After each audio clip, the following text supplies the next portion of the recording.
마태복음 5장 10절에서 12절까지 세 절 말씀 같이 말씀 읽도록 하겠습니다. 마태복음 5장 10절에서 12절까지 같이 한 목소리로 말씀 읽도록 하겠습니다. 시작. 의를 위하여 박해를 받는 자는 복이 있나니 천국이 그들의 것임이라. 나로 말미암아 너희를 욕하고 박해하고 거짓으로 너희를 거슬려 모든 악한 말을 할 때에는 너희에게 복이 있나니 기뻐하고 즐거워하라. 하늘에서 너희의 상이 큼이라. 너희 전에 있던 선자들도 이같이 박해하였느니라. 아멘. 말씀을 보시면 이 뒷부분에 이전에도 많은 선지자들이 박해를 당했다라는 말씀이 이제 기록되어 있습니다. 이 기독교를 어떻게 설명할 수 있느냐? 기독교는 일종의 고난의 종교라고 할 수 있습니다. 왜냐하면 예수님이 이 땅에 오신 것도 고난받기 위해 오셨고, 그 고난을 경험한 사람들이 예수를 믿어 고난에 동참하는 것이 기독교의 정신이기 때문에 기독교는 고난의 종교라고 할 수 있습니다. 한국인이 생각하는 고난은 좀 이렇게 생각하는 것 같아요. 누군가가 고생을 하면 그 고생의 이유는 그 다음 세대, 다음 때는 고생을 안 하게 하기 위해서다라는 생각을 갖고 있어서 예수님의 고난을 묵상하는 방법 중에 하나가 예수님의 고난과 힘드심을 묵상하면서 나는 그 고난에서 벗어났다고 생각하는 거, 그것이 아마 한국적인 고난에 대한 입장인 것 같습니다. 그러니까 고생은 내 앞에 세대가 했고 앞에 세대가 고생하는 이유는 다음 세대가 고생하지 않기 위해서라는 생각을 갖고 있어서 이것도 신앙적으로 내가 복음을 위해 열심히 살았던 사람이 나는 이렇게 열심히 살았으니까 그 대가로 내 다음 세대는 좀 더 행복하고 편하게 살아야겠다는 생각을 갖고 신앙생활을 하는 것 같습니다. 근데 고난은 그렇게 접근되는 건 아닙니다. 왜냐하면 고난이라는 거 하는 자체는 이제 고생했다, 고통을 당했다는 뜻하고 좀 달라서 그렇습니다. 왜냐하면 모든 종교에도 고난은 존재합니다. 그리고 그 핍박이나 고난과 순교라는 개념으로 접근해 보면 다른 종교에 존재했던 고난이나 순교도 만만치 않습니다. 그 스님들도 엄청난 고난을 당했고요. 그 스님들 중에 죽임당한 사건들은 불교 역사에서도 엄청나게 많이 나와 있는 걸 보게 됩니다. 그것뿐만 아니라 공산주의가 발발했을 때, 또 어떤 독재 정권이 생겼을 때 종교 지도자들의 순교는 아마 어마어마했고, 그들이 당했던 고문은 본인의 신앙과 신념을 버리라고 하는 핍박과 고문은 어마어마한 수준이었습니다. 그래서 만약 고난을 고통이라고 접근하고 그 당하는 핍박의 수준으로 접근한다면 기독교와 다른 종교의 고난의 수준은 어쩌면 예수님보다 더 심했을 수도 있고, 예수님이 당하신 맞으시고 피 흘리시고 가시면류관 쓰시고 십자가 달리신 고문보다 더 처참한 고문과 고통을 당한 사람들이 이 땅에 많다고 할 수 있습니다. 그리고 사는 것 자체가 힘들어서 내 삶은 고난의 연속이다, 내 삶은 너무나 기구하다, 너무나 슬픈 삶을 살았다, 마치 드라마의 내용처럼 처절한 삶을 산 사람들도 어쩌면 예수님보다 더 힘들고 어려운 삶을 살았던 사람도 존재했을 거라고 생각을 합니다. 근데 예수님이 당하신 박해나 고난이 특별한 이유는 고난의 내용, 그러니까 어떤 고난을 당했냐, 어떤 고통을 당했냐, 어떤 어려움을 당했냐에 달려있는 게 아니라 그 고난의 이유가 달랐기 때문에 그렇습니다. 그래서 힘들게 살았다보다 더 중요한 것은 왜 힘들게 살았냐, 고난을 당했다, 왜 고난을 당했냐, 고통 가운데 있다, 왜 고통 가운데 있느냐가 사실 더 중요하다는 걸 본문에서 말하고 있다는 겁니다. 그거를 본문에서는 의를 위하여라고 말을 하고 있습니다. 만약 이걸 빼면 박해를 받는 사람이 복이 있다고 해석을 해야 되고, 우리가 누군가에게 복을 주려면 박해를 해야겠죠. 그리고 좀 더 힘들고 어렵게 사는 사람이 복이 있다고 접근해서 누군가 박해를 당하는 상황에 있는 사람들을 더 축복하는 말로 아마 쏠리게 될 겁니다. 근데 성경은 박해를 받는 자가 무조건 복이 있다고 말하지 않고 의를 위한 박해만이 복이 있다, 그러니까 당하는 고난의 이유가 의를 위하는 경우에만 복이 있다고 언급하고 있습니다. 왜냐하면 사람들이 고난을 당하거나 박해를 당하는 이유는 몇 가지가 있습니다.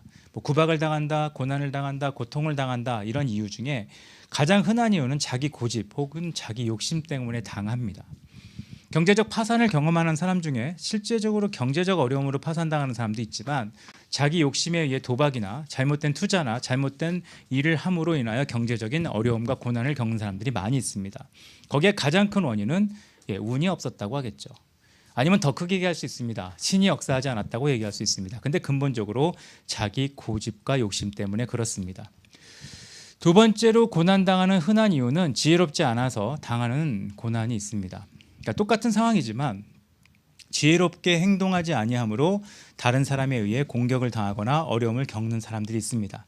안 해도 될 말을 하거나 안 해도 될 행동을 하거나 필요 이상의 잘못된 행동을 하거나 뭔가 무리를 일으켰을 때 그런 사람들은 당연히 박해나 핍박이나 고난을 당하게 되어 있습니다. 이걸 좀 더 확대해 보면 세 번째로 법을 어기거나 남에게 피해를 주면서 고난을 당하는 사람이 있습니다. 감옥에 갇힙니다. 고난이죠. 왜 갇히겠습니까? 법을 어겨서 그렇습니다. 제재를 당합니다. 왜 제재를 당할까요? 규칙을 어겨서 그렇습니다. 왜 혼날까요? 잘못해서 그렇습니다. 요즘은 이렇게 이런 혼내고 야단치는 것에 대해서 되게 부정적인 시대에 살지만 저는 좀 요즘 헷갈리는 것 중에 하나가 연예인들이나 어떤 사람들이 과거에 사건이 있을 때 기사에서 굉장히 강하게 떠드는 걸 봅니다. 그럼 마치 우리가 굉장히 의로운 사람인 것처럼 보이거든요. 우리나라가 의로운 사회일까요? 우리나라의 여전히 시청률 1위는 법과 사회가 해결하지 못해서 사적 복수를 하는 드라마가 1위입니다. 그거는 각각 어느 방송이든 그게 1위입니다. 마치 우리가 정의로운 세상과 정의로운 사회 가운데 살고 정의롭게 행동한다는 생각을 예나 지금이나 마녀 사냥을 통해 증명하려고 하는 모습을 보이는데 그렇진 않은 것 같습니다. 그러니까 법을 어기거나 법을 잘못한 사람에게 정당한 대가를 짓게 하고 정당한 벌을 받게 하는 것이 훨씬 높은 수준인데 우린 그것을 정확하게 하는 문화는 아닌 것 같습니다. 어느 날 이후로 좀 더 그렇게 된 것 같습니다. 그래서 이 법을 어기고 기독교인도 마찬가지입니다. 기독교인이 가끔 법을 어기고 남에게 피해를 주면서 당하는 제재를 받을 수 있습니다. 그때 기독교인들은 이걸 너무 신령하게 고난으로 해석을 합니다. 신앙의 고난. 내가 예배를 가야 된단 말이에요. 근데 오늘 예배를 늦었어요. 그러니까 급하게 과속을 합니다. 과속을 하다가 카메라 단속에 걸렸습니다. 그럼 이게 고난인가요? 과속입니다. 근데 이걸 고난으로 해석하는 사람들이 있고 내가 예배드리기 위해 달려가는데 카메라가 나를 핍박했다고 생각하는 사람들이 있습니다. 이걸 확대해 보면 다양한 해석이 나올 수 있습니다. 그거는 잘못된 행동입니다. 베드로가 그렇게 말을 했습니다. 베드로전서 2장 13절을 보면 죄에 대해서 언급을 잘 안 할 것 같은 베드로 같은 사람이 뭐라고 썼냐 하면 죄가 있어 매를 맞는다면 부끄러운 일이다. 그러니까 누가 혼난다. 예나 지금이나 되게 많이 보거든요. 범법을 행하고 잘못된 행동을 해오고 감옥에 간 사람이 난데없이 성경을 읽으면서 고난이라고 얘기합니다. 그건 고난이 아니라 그냥 형을 집행당하고 있는 겁니다. 그렇게 해석하면 안 되는데 자꾸 죄를 짓고 마치 의를 위한 고난인 것처럼 착각하고 그걸 성경을 읽는, 만약 그 사람이 감옥에서 성경 읽는 게 금지되어 있는데 성경을 몰래 읽었다가 맞으면 고난일 수 있습니다. 그렇게 되어 있는 않은 것을 그렇게 해석하는 것 자체는 우리가 고난에 대해서 잘못 이해하거나 잘못 설명하기 때문에 그런 것 같습니다. 예수님이 당하신 고난은, 예수님이 당하신 박해는 이것과 완전히 다릅니다. 의를 위해서 당하신 것이기 때문에 완전히 다르다고 할 수 있습니다. 의라는 말은 요즘 되게 좋아하는 단어 중에 하나인 것 같습니다. 정의라는 말 때문에 그런 것 같고요. 여전히 정의라는 말은 되게 중요하게 여기고 정의구현, 정의를 구현했다, 이런 것들을 요즘도 좋아하는 것 같습니다. 근데 여전히 정의라고 하는 말은 상대적으로 해석이 됩니다. 그러니까 쌍방이 있을 때 이쪽에서 이쪽에 정의 구현을 한 걸 이쪽에선 정의로 받아들이진 않을 겁니다. 전쟁이 있을 때 한쪽에서 한쪽을 어떻게 공격을 했다, 이건 이쪽에서 정의지만 이쪽에선 정의가 아닐 겁니다. 왜냐하면 상대적입니다. 그래서 입장 차이입니다. 입장 차이인 것뿐이죠. 저 사람이 한 거를 내가 갚아줬다, 나한테는 정의지만 저 사람에겐 정의가 아닐 수 있습니다. 이걸 세상에서는 이제 정의라고 생각하고요. 그래서 우리가 보는 영화나 미디어에서 보는 정의는 미국인의 정의, 서구권의 정의, 지구인의 정의만 보게 되고 어쩌면 정치적 색깔이나 또 사회적 통념에 의해 정의의 개념이 계속 바뀌는 걸 보고 있을 거라고 생각을 합니다. 근데 성경에서 말하는 정의는 하나님의 말씀에 대한 얘기입니다. 그러니까 하나님 말씀에 대한 복종, 하나님의 말씀에 대한 순종을 얘기하는 것이고 이건 상대적인 거와 다르다는 겁니다. 상대적인 것은 시대마다 다릅니다. 10년 전에 옳던 게 지금 옳지는 않습니다. 그리고 10년 후에는 옳지 않을 겁니다. 이게 어떻게 전달될지 모르겠지만 지금 한국에서는 과거에 청소년 때 학폭 경험이 있는 배우들은 전부 퇴출됐습니다. 근데 마블 쪽에서 최고의 배우는 과거의 마약 사범입니다. 상대적이죠. 아이언맨인 그 로버트 다우니 주니어가 과거에 어떤 삶을 살았는지는 대부분 알 겁니다.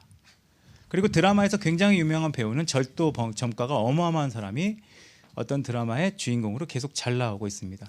왜냐, 정의라고 하는 것 자체가 상황과 시대와 지역마다 너무 다르게 해석을 하기 때문에 그렇다는 겁니다. 이거를 뭐라고 얘기하냐, 대의, 명분, 자신의 의를 위해 고난을 선택하는 것처럼 되어 있는 겁니다. 그래서 옳다고 생각하는 것이 때나 시대마다 다를 때 그걸 위해 기꺼이 나는 대가를 지불하겠다, 기꺼이 욕을 먹겠다, 기꺼이 누가 뭐라 그러든 나는 하겠다, 이걸 고난이라고 생각하는 겁니다. 그거는 성경에서 말하는 고난하고 좀 다른 겁니다. 왜냐, 대부분의 사람이 자기가 하고 싶은 건 합니다.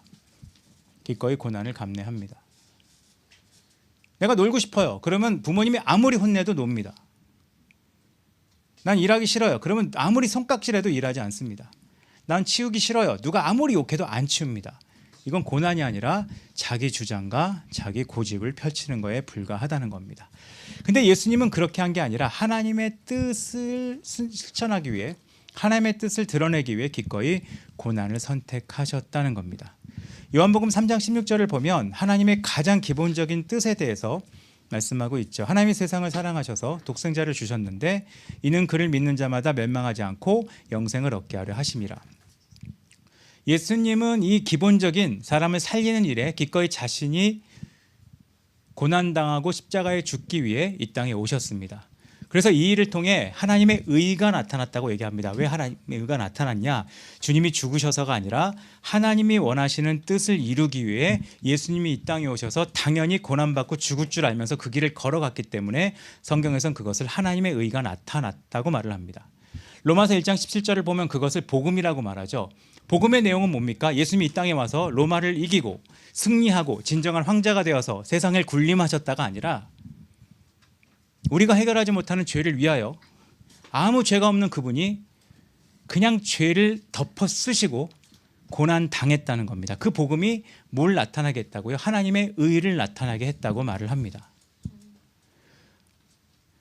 그게 예수님의 고난이 우리의 삶을 바꾼 겁니다. 예수님이 뭔가 승리하셔서, 예수님이 성공하셔서, 예수님이 뭔가 실적이 있으셔서 우리를 변화시킨 게 아니라 의를 위해 고난을 선택하셔서 그 의가 하나님의 의로 나타나서 우리에게 변화를 가져오게 되었다는 겁니다. 그래서 고린도후서 5장 15절을 보면 이 예수님의 고난당하심이 우리의 삶의 방향을 바꿨다고 설명합니다. 그가 모든 사람을 대신하여 죽으심은 살아있는 자들로 하여금 다시는 그들 자신을 위해 살지 않고 오직 그들을 대신하여 죽었다가 다시 살아난 일을 위하여 살게 하려 함이라. 그러니까 예수님의 고난을 이해하는 사람만이 할 수 있는 일은 삶의 방향을 바꾸는 겁니다. 로마서 14장 7절을 봐도 우리 중에 누구든지 자기를 위하여 사는 자가 없고 자기를 위하여 죽는 자도 없도다. 우리가 살아도 주를 위하여 살고 죽어도 주를 위하여 죽나니 그러므로 사나 죽으나 우리는 주의 것이로다. 이런 고백이 왜 나올 수 있냐 하면 나를 변화시킨 것이 그리스도의 고난이고 그 고난을 경험한 사람은 예수님이 고난했으니까 이제는 행복하게 살자의 생각을 하는 게 아니라 예수님이 고난 받으신 것처럼 나도 그분의 뜻을 위해 삶을 선택해야겠다는 결정을 하게 만든다는 겁니다. 그래서 우리의 삶의 고난의 이유도 바꿔주고 사람은 고난 당합니다. 근데 고난의 이유를 바꿔줍니다. 어떤 사람은 그렇게 말하는 사람이 있을지 모르겠어요. 저는 욕먹은 적이 없는데요. 욕먹는 걸 못 들었거나 주변에 친구가 진짜 아무도 없는 겁니다. 우리는 다양한 형태의 고난을 당합니다. 근데 그 고난의 이유를 바꿔주는 겁니다. 그렇기 때문에 예수님을 따르는 제자들에게 박해와 고난은 당연한 일로 받아들여졌습니다. 그게 성경의 기본적 정서거든요. 그리고 기독교 역사의 기본적 정서입니다. 우리도 예수님처럼 의를 위하여 살도록 변화되었기 때문에 내가 만약 의를 위해 산다면 고난은 당연한 거로 여겼습니다. 내가 옳은 걸 하고 있다면 박해는 당연한 거로 여겼습니다.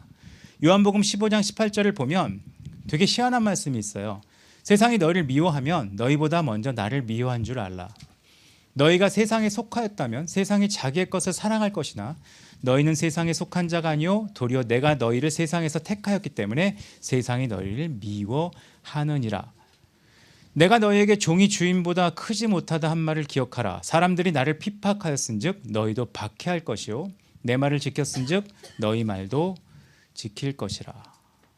디모데 후서 3장 12절을 보면 무릇 그리스도 예수 안에서 경건하게 살고자 하는 자는 박해를 받으리라. 박해와 고난은 필수적인 것으로 언급되고 있습니다. 오해하지 마세요. 박해를 당해야 기독교인이라는 게 아니라 옳게 살려고 하는 자에게 박해는 반드시 존재할 거라는 것을 성경에선 말을 하고 있다는 겁니다. 베드로전서 4장 13절을 보면 그리스도의 고난에 참여하는 것으로 즐거워하라 라고 말씀이 기록되어 있습니다. 그리고 14절엔 그리스도 이름으로 치욕을 당하면 복 있는 자다. 어떤 복 있는 사람일까요? 천국을 소유하는 사람으로 살 수 있다는 겁니다. 보통 이런 고난에 대한 예를 쓸 때 요즘 청년들은 거의 모르는, 진짜 모르더라고요. 짐 엘리엇이라는 사람이 있습니다. 짐 엘리엇은 거의 모르는 것 같아요. 요즘 뭐 책도 안 읽고 짐 엘리엇을 설명할 리가 없죠. 왜냐하면 짐 엘리엇을 설명하면 청년도 싫어하고 부모도 싫어합니다. 왜냐하면 짐 엘리엇은 29살에 순교했습니다. 그리고 짐 엘리엇이 한 명언 중에 하나가 영원한 것을 얻기 위해 영원하지 않은 것을 버리는 자는 바보가 아니다라는 말을 했습니다. 이 말은 영원한 것을 위하여 영원하지 않은 것을 버리는 사람에게 영원한 것이 주어진다는 말을 한 겁니다. 근데 이 말을 요즘 사람들은 굉장히 싫어해서 아마 조사를 한다 그러면 2025년 짐 엘리엇을 언급한 설교가 우리나라에 한 건이나 있었을까 할 정도로 짐 엘리엇은 굉장히 소외된 사람이 되어버렸습니다.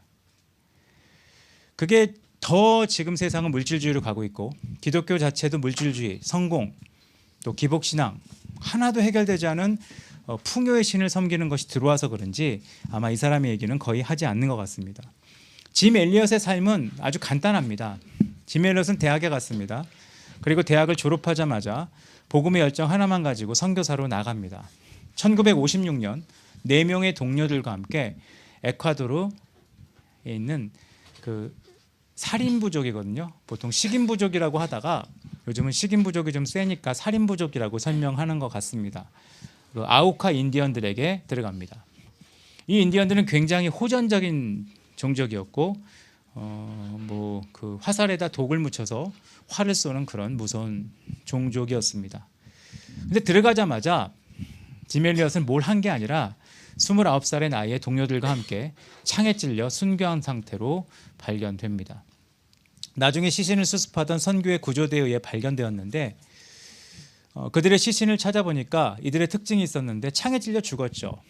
근데 사람들이 잘 모르는 이들의 모습 중에 하나가 맹수들이 있는 정글이 있는 지역이었기 때문에 그들에게는 실탄이 장전된 총이 모두에게 있었습니다. 한 명도 예외 없이 몸에 실탄을 장전한 총을 가지고 있었습니다. 맹수, 제규어나 이런 동물들이 공격할 걸 대비해서 실탄을 소유하고 있었고 실탄이 장전된 채로 총을 차고 있었습니다. 언제든지 꺼내서 쏘면 부족이 덤비든 누가 덤비든 대응할 수 있는 상황이었습니다. 근데 그들은 혈기왕성한 20대의 나이임에도 불구하고 인디언들이 자신들을 향해 창으로 공격할 때 한 발의 실탄도 쏘지 않았습니다. 이게 사실 더 놀라운 거거든요.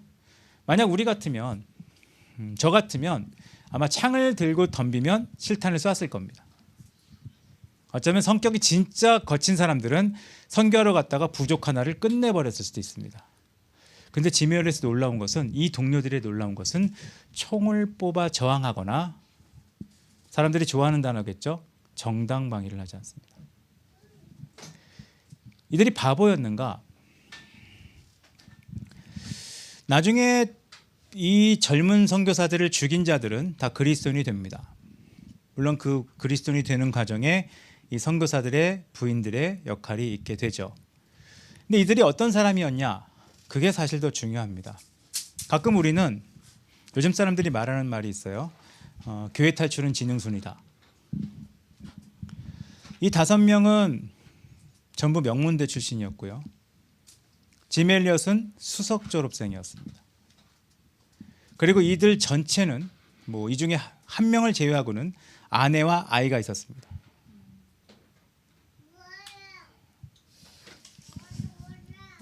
이런 결정이 쉽겠습니까? 사람이 싱글일 때는 헌신할 수 있습니다. 결혼하면 못합니다. 결혼하면 헌신할 수 있겠습니다. 애가 있으면 못합니다. 왜죠? 이유가 생기고 상황이 생기기 때문에 그렇습니다. 근데 이 사람들은 그거를 기꺼이 감내해야 될 고난으로 해석을 했습니다. 예수를 믿는다고 말하는 건 쉽거든요.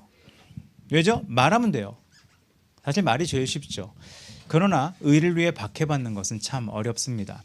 의리를 위해 박해받는 말을 조금 바꿔 말하면 손해보는 건 쉽지 않습니다. 제가 한번 말씀드렸나요? 아침에 같이 수영하는 분들이 있습니다. 지난 월요일날 송년회라고 함께 모여 식사했습니다. 아주 화기애애하게 밥 먹고 화기애애하게 커피 먹고 헤어졌습니다. 한두 시간 같이 있었는데 신기하죠. 서로 이름을 모릅니다. 한 명만 이름을 알게 됐어요. 거기 송구무리가 돼서 한 명만 이름 알게 됐고 이름 모릅니다. 근데 화기애애하게 있습니다. 왜 화기애애한 줄 아세요? 서로 손해보고 이익보는 관계가 아니기 때문에 그렇습니다. 그러니까 이름을 몰라도 되고 부딪힐 일도 없고 서로 힘든 일도 없습니다. 만약 이게 손해보는 관계다, 손해가 발생하는 관계다, 그러면 편하게 대응하기가 굉장히 어렵습니다. 주님의 말씀을 위해, 그러니까 주님의 말씀이 이익의 재료, 경건이 이익의 재료라면 믿을 수 있습니다. 하지만 경건이 손해의 원인이 된다면 따르긴 쉽지 않습니다. 인생을 아무렇게 사는 사람은 많거든요. 아무렇게나 사는 사람 많습니다. 인생을 포기하고 인생을 집어치우고 모든 것을 내려놓고 사는 사람들은 많습니다. 하지만 이 짧은 인생을 주님의 목적대로 사는 것은 쉽지가 않습니다. 만약에 우리가 복음을 받아들인 사람이라면 적어도 교회를 다닌 지 몇 년 이상이 되는 사람이면 구분할 줄 알아야 됩니다. 영원하지 않은 것과 영원한 것. 이 두 개를 구분하지 않고 산다면 100% 여러분의 인생은 영원하지 않은 것에 목숨을 걸 겁니다. 그리고 10년, 20년 후에 여러분에게 밀려올 것은 후회밖에 없을 겁니다. 영원하지 않거든요. 그리고 붙잡을 수 있는 것과 놓아야 할 것을 구별하는 것이 필요합니다. 근데 이것도 구별하기 굉장히 어렵습니다. 왜냐? 우린 쓸데없는 걸 붙잡고 있고 놓지 못하고 있습니다. 그리고 손해보지 말아야 될 것과 손해봐도 되는 것을 구별하는 지혜가 있어야 되는데 복음이 없는 사람들은 이 두 개도 구별하지 못해서 손해보지 말아야 될 것을 손해보면서 손해볼 것을 구별을 전혀 못합니다. 그렇기 때문에 세상에서는 순간을 위해 영원한 것을 놓치고 사는 바보들이 많이 있습니다. 그런 바보들의 인생은 늘 후회로 가득 차게 됩니다. 자신의 영원하지 않은 것을 위해, 영원하지 않은 것을 지키기 위해 기꺼이 의를 고난받게 하는 사람들이 많습니다. 자신의 욕심과 이익을 성취하기 위해 하나님의 뜻을 거절하고 희생시키는 사람들이 많습니다.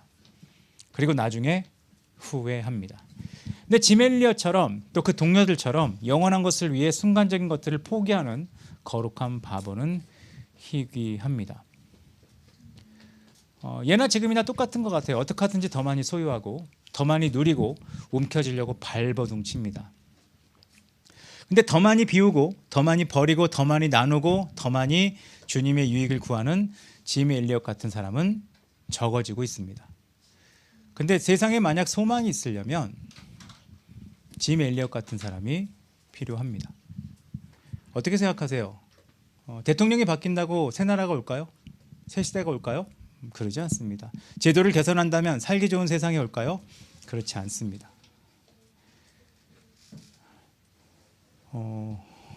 비율 중에 하나, 저도 방송을 통해 알게 됐지만 그 학교 폭력 비율이 계속 올라가고 있거든요. 그래프가 학생이 줄고 있고 더 많은 학교 폭력에 대한 제도가 생기고 있고 더 많은 감시 시스템이 생겼는데 학교 폭력은 그래프가 계속 올라가고 있습니다. 제도를 바꾼다고요? 시스템을 바꾼다고요? 그래서 바뀔 세상이 아닙니다. 뭔가 경제 문제가 해결되고 부동산 시장이 안정되고 먹고 살기에 문제가 안 생긴다고 우리의 삶이 안전하고 안정되는 것도 아닙니다. 사실 옳은 것을 위해, 의를 위해 손해볼 줄 아는 사람들이 나와야, 서로 손해보면서 베풀어 줄 수 있는 사람들이 나와야 세상에는 소망이 있게 되는 겁니다. 그리고 특별히 기독교인은 더 그런 사람으로 나타나야 천국을 소망한 사람으로 보여줄 수 있다는 겁니다. 옛날에 그런 생각을 많이 해봤어요. 저는 모태신앙으로 컸으니까. 하나님을 믿는다는 사람들은 교회에 출석을 합니다. 그리고 직분을 갖습니다. 근데 성경 어디 봐도 하나님을 믿는 것은 교회를 출석하고 직분을 받는다고 설명되어 있는 게 없습니다. 넌 나를 믿냐? 그럼 교회를 다녀라. 넌 나를 믿냐? 집사가 되라. 넌 나를 믿냐? 장로가 되라. 너 나를 믿냐? 예배 참석해라. 그런 말씀은 성경에 사실 별로 없습니다. 예. 예배 참석해라, 참석하지 말아보다. 사람들은 이렇게 말하잖아요. 아, 하나님 어디나 계시잖아요. 예, 예배 안 오고 예배 참석 안 하고 뭐 직분 안 맡아도 하나님 믿는 건 맞습니다. 하지만 성경에서 말하는 믿는다는 뜻은 예배 참석하고 출석하고 직분이 갖는다 이런 걸 의미하는 게 아니라 고난당한다는 뜻이에요. 그럼 당신은 흩어진 모든 곳에서 고난당하고 있습니까? 옳은 걸 위해 기꺼이? 당신은 흩어져 있는 모든 곳에서 하나님의 뜻을 위해서 고난을 선택하고 있습니까? 그리고 손해를 적어도 지금 시대보다 조금 늦어지는 거, 조금 손해보는 거, 조금 못 누리는 거, 조금 못 갖는 거를 기꺼이 선택할 수 있습니까? 만약 그걸 선택하지 못한다면 우리에게 영원한 것이 없겠죠. 왜죠? 영원하지 않은 것을 움켜쥐고 있으니까. 만약 기독교 전체가 우리가 영원한 것을 위해 손해보는 것을 안 하고 있다면 우리 손에는 영원하지 않은 것이 쥐어져 있을 겁니다. 그럼 우리는 천국을 소유한 사람들이 아니라 약간의 경제적인 여유, 약간의 여가생활, 약간의 추억, 약간의 기쁨, 약간의 행복을 소유한 사람으로 끝날 거라는 겁니다. 그거는 성경에서 말하는 팔복의 전체 내용과 완전 다른 삶입니다.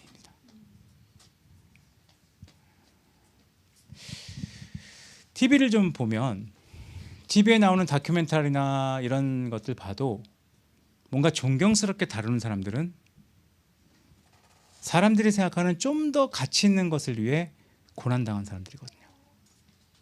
우린 그런 사람들을 보고 존경한다고 말을 합니다. 대단하다. 불이 막 붙어 있는데 몸을 던져서 죽은 소방관들, 우린 그 사람들을 대단하다 그럽니다. 왜? 자기 목숨도 중요하고 가족도 있는데 왜 저길 뛰어들었을까? 바보 같다고 말하지 않습니다. 대단하다. 세상에서도 좀 더 가치 있는 것을 위해 사는 사람을 그렇다고 말하는데 과연 우리는 어느 자리에 있는지 생각해보는 때라고 생각을 합니다. 과연 한국의 기독교는, 우리가 생각하는 기독교는, 제가 청소년 때 봤던 한심한 기독교, 제가 청소년 때 봤던 저게 무슨 쇼냐라는 기독교가 지금 바뀌었는지 그대로인지 전 요즘 잘 모르겠다는 생각이 많이 듭니다. 과연 영원한 것을 위해 영원하지 않은 것을 거절하는가? 그런 사람이 모여 있을 때 힘이 납니다. 요즘 사방의 모임들 가보면 힘이 빠지는 이유 중에 하나거든요. 제가 야구장 직관 한번 가봤다고 말씀드렸죠. 야구장 직관에 응원을 보면 왜 힘이 나겠습니까? 저 인간들 힘들 텐데 1회부터 9회까지 서서 응원하잖아요. 그 야구 하나도 기꺼이 1회부터 9회까지 서서 응원하거든요.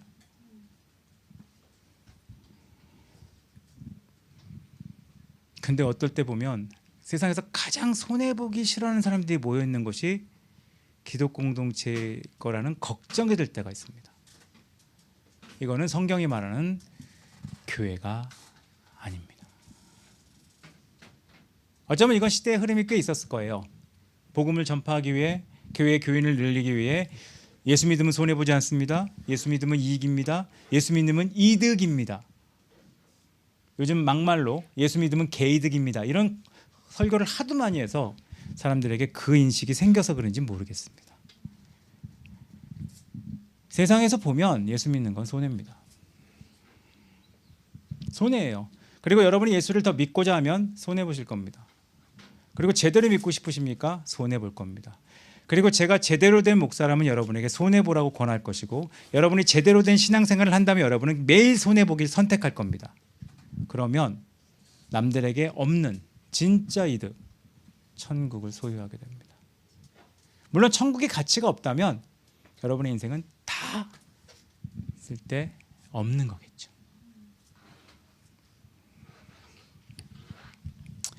이상한 얘기로 마무리하겠습니다. 그 외국 사람들은 인생에서 가장 소중한 게 뭐냐고 물어보면 설문조사 1위가 항상 가정이거든요. 근데 우리나라 사람들에게 물어보면 설문조사 1위가 뭐죠? 돈입니다. 그래서 우리나라 가정의 대부분은 돈을 좀 얻고요, 가족은 박살나 있습니다. 돈보다 가족 화목이 중요하거든요. 그리고 자녀를 돈 많이 버는 직업으로 만듭니다. 그래서 아이들은 사회적으로 성공하고 부모를 쳐다보지 않습니다. 그때 원망할 필요가 없는 게 그렇게 가정을 만든 거거든요. 어쩌면 우리는 뭐가 중요한지 구분을 못하는 삶을 사는 것 같습니다. 한번 고민해 볼 주제라고 생각해요. 이 팔복이라고 하는 주제는 우리 인생에 가장 중요한 게 뭔지 8가지를 설명한 겁니다. 세상에서는 이걸 중요하다고 얘기하지 않습니다. 세상은 여전히 가장 중요한 게 돈. 그러다가 본인이 너무 세속적인 것처럼 보이면 뉴스나 누구 좀 죄 있는 사람을 한번 때려잡아서 자기가 의롭다는 걸 한번 자기 세척을 하고 다시 세속적으로 사는 그런 삶을 삽니다. 성경은 그걸 신앙이라고 얘기하지는 않습니다. 신앙은 기꺼이 주님의 의를 선택하고 고난받기로 결정하는 겁니다. 왜냐하면 옳은 것은 고난이 따릅니다. 그리고 옳은 일엔 수고가 따릅니다. 집을 깨끗하기 위해 청소함에도 수고가 따릅니다. 공부를 약간 잘하기 위해서도 수고가 따릅니다. 나를 청결하게 유지하는 것도 수고가 따릅니다. 근데 수고 없이 그것만을 누리겠다, 그걸 누리려고 하는 사람이 없어져야 그곳은 청결해지고 깨끗해지고 옳아질 겁니다. 그런 제거 대상 같은 사람이 되기보다 옳은 걸 위해 수고를 감내할 수 있는 사람이 정말 필요한 시대인데 그런 사람들이 나왔으면 좋겠습니다. 물론 세상이 좀 바뀌긴 했습니다. 옛날에는 앰뷸런스가 지나가도 절대로 피하지 않고 앰뷸런스가 길을 내면 쫓아가면서 쇠치게 하던 차들이 많았던 시대에 지금은 어떤 방송의 영향 때문에, 어떤 사건의 영향 때문에 앰뷸런스가 나타나면 양보하는 문화가 생기기도 합니다. 그런 옳은 것을 위해 손해볼 줄 아는 태도와 행동들이 우리 안에 많아졌으면 좋겠습니다. 그러면 소망이 생기게 됩니다. 특별히 다음 세대에게 우리가 꼭 가르쳐야 될 것 중에 하나는 어릴수록 구분하지 못하거든요. 영원한 거와 영원하지 않은 거. 손해봐야 될 거와 손해보지 말아야 될 것을. 근데 나이 먹고도 이걸 구분하지 못하면 문제고요. 어린 때 그걸 구분하지 못할 때 이걸 올바로 가르쳐주는 것은 정말 중요합니다. 그래야 미래에도 소망이 있게 된다고 생각을 합니다. 바라기는 올해 마무리하는 12월이고 또 크리스마스여서 예수님 오신 것을 기억할 텐데 예수님이 고생하셔서 우리가 잘 살게 됐구나, 고생한 우리 조상을 기념하는 게 크리스마스의 기념이 아니라 예수님이 이 땅에 오신 것처럼 우리는 어디로 가야 되는가? 예수님이 이 땅에 오셔서 이유 없이 고난당한 것처럼 우리는 무엇을 위해 기꺼이 손해봐야 되는가를 생각할 수 있는 12월이 되었으면 좋겠습니다. 같이 기도하겠습니다. 이 시간 잠깐 기도하는 시간 가지면 될 것 같습니다. 천국을 소유한 사람의 특징은 기꺼이 손해를 볼 수 있습니다. 사소한 것에. 왜죠? 나에게 중요한 건 이게 아니기 때문에 그렇습니다. 하지만 천국을 소유하지 못한 사람은 지금 있는 모든 게 전부인 것처럼 보여서 아무것도 손해보지 못하는 이기적인 삶을 살 수밖에 없는 것을 잠깐 생각해 봤습니다. 이 시간 기도하고 싶어요. 주님, 예수님이 하나님의 의를 나타내는 방법으로 하나님의 뜻에 순종하여 기꺼이 박해를 감내하신 것처럼 우리도 천국을 소유한 사람답게 하나님의 뜻을 위하여 기꺼이 손해와 수고를 감내하는 사람 되게 해주십시오. 그게 하나님의 역사하시는 방법이거든요. 옳은 것을 위해, 하나님의 뜻을 위해, 그리고 더 나은 것을 위해 기꺼이 손해보는 사람으로 살아갈 수 있도록 우리 가운데 역사해달라고 잠깐 기도하는 시간 갖도록 하겠습니다. 같이 기도하겠습니다. 하나님, 우리 가운데 그런 삶을 살 수 있도록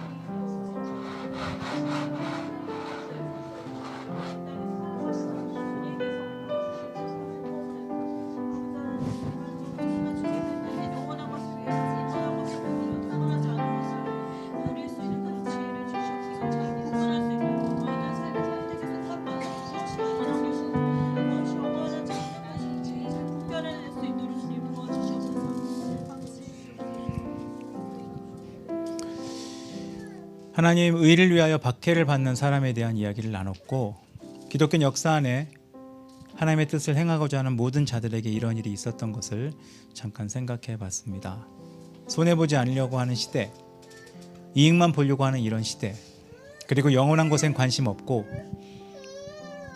오늘이 내 삶의 마지막인 것처럼 잠깐 누리고 살겠다고 모든 것을 행하는 이런 시대에 영원한 것을 위해 손해를 볼 줄 아는 사람들이 얼마나 있을지 고민이 되는 때입니다. 주님, 기도하는 것은 우리는 그런 사람 될 수 있도록 하여 주시옵소서. 천국을 소유했기 때문에 기꺼이 영원하지 않은 것을 내려놓을 수 있는, 더 큰 것을 알기 때문에 작은 것을 내려놓을 수 있는 사람 될 수 있도록 인도하셔서 약간의 돈, 약간의 성공, 약간의 세상이 누리는 것들을 갖고 있다고 자랑해 그거로 간신히 간증하며 버티는 그런 신앙의 삶이 아니라 세상이 모르는 정말 큰 거, 하나님 나라를 소유했다고 말할 수 있고 기꺼이 다른 것들을 버리고 손해보고 내려놓을 수 있는 그런 삶을 살 수 있도록 우리 가운데 역사하여 주시옵소서. 그래서 팔복에 기록된 내용처럼 우리가 가지고 있는 것은 세상이 말하는 수많은 복이 아닌 하나님이 주시는 참 복을 소유한 사람으로 살아가도록 우리 가운데 역사하여 주시옵소서. 지금은 우리 주 예수 그리스도의 은혜와 아버지 하나님의 놀라우신 사랑과 성령 하나님의 교통하심이 옳은 것을 위해 수고하고 그로 인하여 우리는 천국을 소유한 사람인 것을 날마다 증명하기로 소망하는 여기 있는 모든 한 명 한 명의 삶 위에 이제로부터 영까지 함께 있을지어다. 아멘.